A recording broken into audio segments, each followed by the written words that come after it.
What else did you get? And well, I gave a vinyl album. Whoa. I gave that to my sister, and I gave one to I guess you'd call it my step uncle. That's my stepmom's brother-in-law. Yeah. But he helped me out this year, and I was like, I need to repay this man. Sure. But he's like successful and basically wants for nothing. I'm like it's hard to get him something. Right. So, but I got him a vinyl album.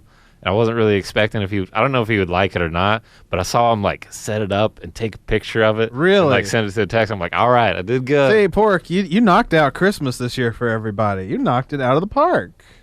And What was the album? it was an Allman Brothers album. See, well, you can't go wrong with Allman Brothers. Yeah. Allman Brothers. It was a live take. It was I don't know if it was the last performance, but it was one of the last performances of Dwayne Allman, who died in the 70s. Yeah, you came through this Christmas. Sounds like. Said it was recorded in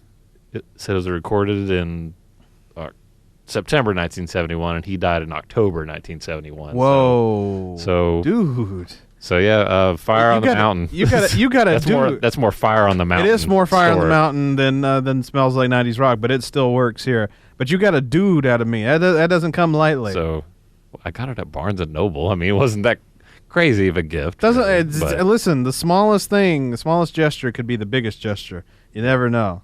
But yeah. You never know. And that's not albums are not cheap. That's not a small thing. No, they're not. That's not a small thing. You bought a big old album. That's a lot. No, it was. And I was a little sleep deprived because the night before it was a little rough. Yeah. See, I cannot believe you had to work Christmas Eve, but I guess it makes sense. I gotta work New Year's Eve too. Jesus. So I'm off New Year's Day though. I have a 3-day weekend, so I'm excited about that. Okay. Yeah. I work 3.5 days this week, and then a 3-day weekend, and then a 4-day week next week. I'm looking forward to it. It's nice, good times. Let's see, I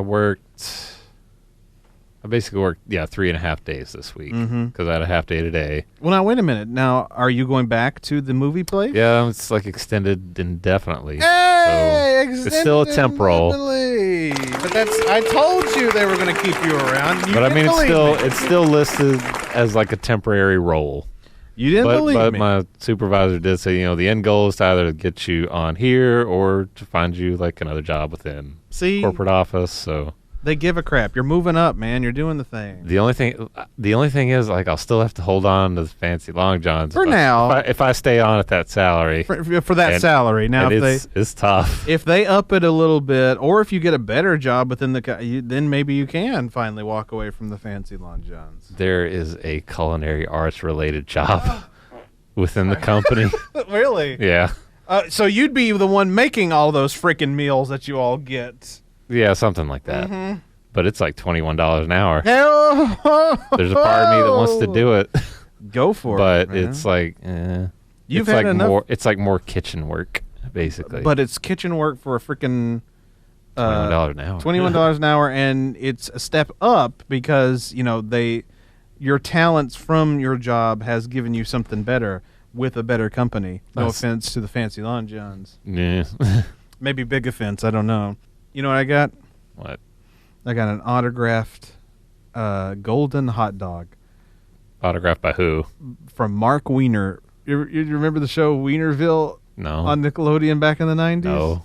This is a 90s reference. Weinerville? Believe it or not, we actually do 90s references on this show. There was a show, it was a puppet show on Nickelodeon in the mid-90s called Weinerville, and it was all based around... hot dogs? No, it was all based around comedian Mark Weiner, who his claim to fame was he would do the puppets where it was puppet bodies, but he put his human head on the puppet body, and this is not ringing any not bells. Ringing any bells for you, not ringing any bells. None whatsoever. Let me bring. I'll shoot. You shoot. I've been having computer issues, not with my computer, just in general all day. Weinerville. Come on, you don't remember Weinerville? No, that doesn't look familiar at all. See, that's Mark Weiner. He's playing the mayor of Weinerville, Mayor Dottie. Here's some of the characters here, and that's Mark Weiner. Anyway, I don't like this show so far. You've never seen it, from what I understand. The still images. Anyway, make me nauseous. This is the golden hot dog, and I got the golden hot dog, and it was autographed by Mr. Weiner himself. That is his legal biblical name. His legal name, Mark Weiner. Is Wiener in the Bible? You said a biblical name is Wiener in the Bible. It is the Book of Wiener. The Book of Weenie. Actually, it's Book of Weenie. I feel like that's a book about bullying. It is how he got bullied. Yeah, we got bullied. It was actually the Book of Weenie, and it's one of those things where back in the day that's how the last name was pronounced. It eventually turned to Wiener, so it was Weenie. Now it's Wiener. It's unfortunate either way. No, but there was a game that they would play. There was a game. Brother Weenie. Exactly. There was a game that me and Hezekiah are going out in the desert. You want to come? Hezekiah Wiener. Hezekiah Weenie. Hezekiah Weenie. Oh God. Anyway, they played a game at the end of every episode, and the loser would get the silver hot dog, but the winner would get the golden hot dog trophy. It's a trophy, by the way. I'll post it online. You'll check it out on the Smells Like 90s Rock Facebook page or at 90s Rock WUTK on X. Yeah. You can follow us on X if you like. The company that's slowly like plummeting in value. Mm-hmm.